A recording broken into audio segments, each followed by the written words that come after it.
with called New Jewish Agenda at an earlier point in my life. That was also, I would say, very, very crucial to my political formation. Oh, sounds cool. Another great group that does a lot of work with them is Bend the Arc Jewish Action. And another incredible group that does amazing work that's led by Rabbi Jill Jacobs is Teruah, the Rabbinic Call for Human Rights. And all of these groups are driven by, I would say, the core Jewish values of tzedek, tzedek, tirdah, justice, justice, shalt thou pursue, and tikkun olam, building a better world. Excellent, amazing. Yeah, I love all those groups, and I'll try and link them all in the podcast description.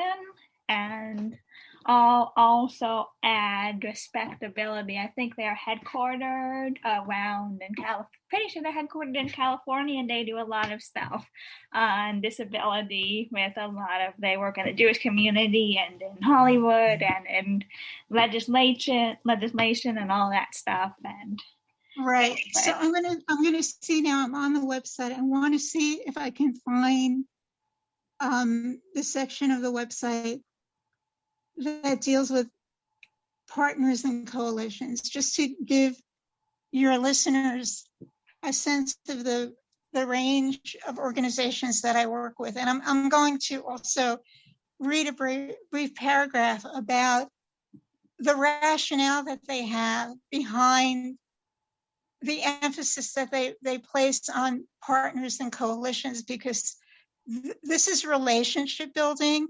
This is how Jews build solidarity with other groups in pursuit of our common goal of dismantling all of these intersectional oppressions, whether it's white supremacy, white nationalism, misogyny, ableism, all of these things. So I'm just going to read this now, what they say about partners and coalitions. We don't do it alone. JFREG is part of a diverse network of grassroots organizations that are fighting for a more just New York City. We believe that the movement to end racial and economic injustice can only succeed if it is led by those directly impacted by that oppression. So we partner with organizations representing those communities, working together and letting our shared priorities guide our actions. With many of these groups, we have deep trust and relationships that go back decades. And so some examples are the Arab American Association of New York, the Athena Coalition, which works on delivering democracy. And some of your listeners may know that there was recently a union organizing drive in Bessemer, Alabama, at an Amazon plant. And Athena Coalition works on making people aware of the terribly exploitive working conditions at Amazon, the way in which Amazon was complicit with ICE, which is the organization that Donald Trump deployed to oppress asylum seekers at the border. And so that's just an example of the kind of excellent coalition work that JFREG does. And again, I'm not speaking officially for JFREG. This is more of what might be called my abbreviated love letter to JFREG, because to the extent that I am an activist, I think I'm more of a foot soldier. The real activists are the organizers in JFREG, but to the extent that I am an activist, JFREG has played a central role. I'm gratified that because of the deep relationship building that J. Rich did, when there were demonstrations a few years ago in support of Black Lives Matter, I was part of a J. Rich contingent at several of those demonstrations. Excellent, excellent. And I've been following that J-Fridge for a while, and they are really, really, really good. Like really hard to need a moment to get this into words. I guess just really thoughtful and really good at bringing people together and connecting stuff and engaging on a variety of important issues and like, yeah, excellent, excellent. And I should also add that although their name highlights the importance of racial and economic justice, that they also advance women's leadership, because their past two executive directors have both been women who I admire very much because of their organizing and leadership capacities. Yep, that's right. And they have a lot of good stuff like campaign for a feminist economy and all that kind of stuff. The women's rights is definitely. I honestly don't know whether they've used the phrase feminist economy, but I would say that their perspective on the economy is consistent with feminist values. Excellent. Yep, it's good. Can you get a bit deeper into like what would it look like if we having an economy that goes with feminist values? What does that mean? Well, that question is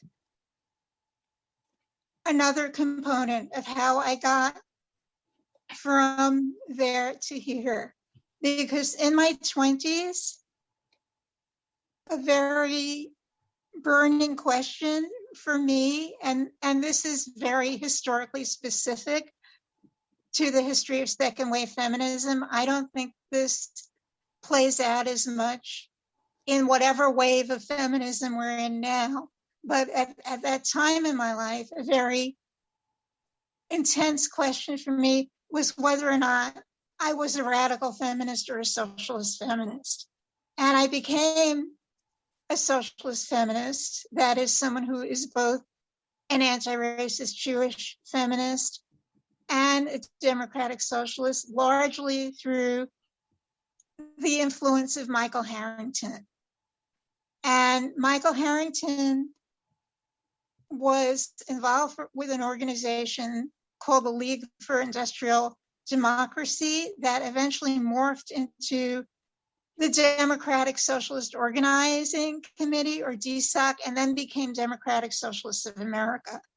And something that he said in the late 1970s still resonates for me today because it encapsulates a very disturbing trend in the economy that's still going on today, which is that the middle rungs of the ladder are being knocked out.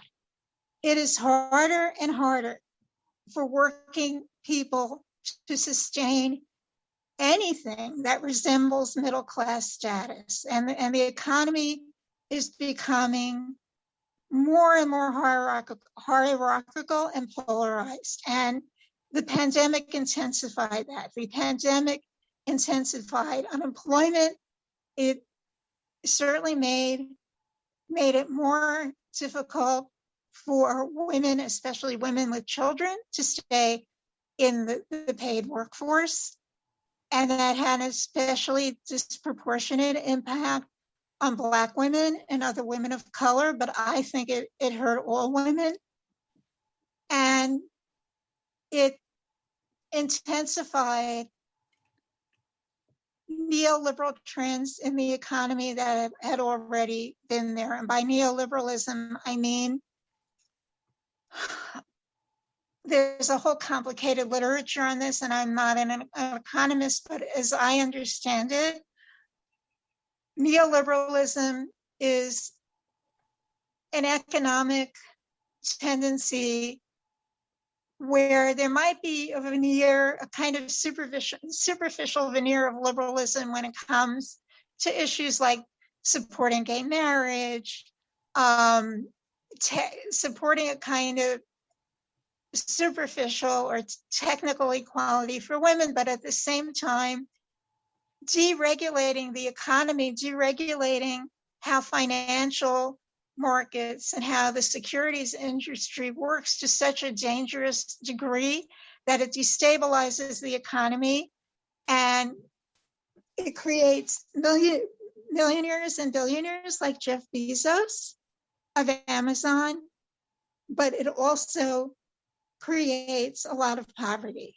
And we saw that with the economic crisis in 2008 and 2009, where there was a flood of all of these exotic financial instruments that I don't even completely understand into the economy, mortgage-backed securities and derivatives and swaps and God knows what else.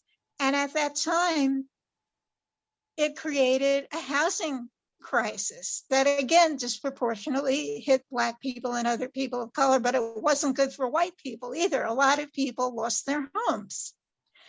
And so I think an important priority for anything that resembles a humane and economically sustainable economy is more housing support for average working people, an end to the eviction crisis that has also been exacerbated by the pandemic, and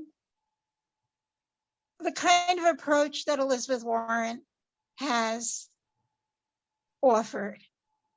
Because I'm not naive about what it's going to take to get to social democracy or democratic socialism in the United States. But although she doesn't call herself a democratic socialist, the kinds of progressive economic policies that she advances to me, are very much in that spirit, that you have to have sensible regulations on the economy, on what can happen in the securities market, on what can happen in financial markets, so that it doesn't destabilize the economy so much that people with limited resources ended up getting thrown out of their homes or end up not being able to find quality employment. This is also something that I learned from Michael Harrington, because Michael Harrington said that we should have, as a matter of national policy, a full employment policy. And what he meant by that is that we may never get to 0% unemployment, but we should try to get as close to that as we can, with the government being the employer of last resort. And what Republicans do when they hear that is they go crazy and they do a lot of fear mongering, and they say it's going to create make work and it's going to create a bloated government with too many regulations. And I think that's nonsense, because there's so much work for the government to do in this economy and in American society. We have infrastructure to build. I think that's one of the best components of President Biden's initiatives. We have classroom sizes that are too big. We need to respond to a climate crisis by creating more uses for solar energy. There's so much work that can be done in the public sector. And in the kind of neoliberal and all, I would have to say almost fascist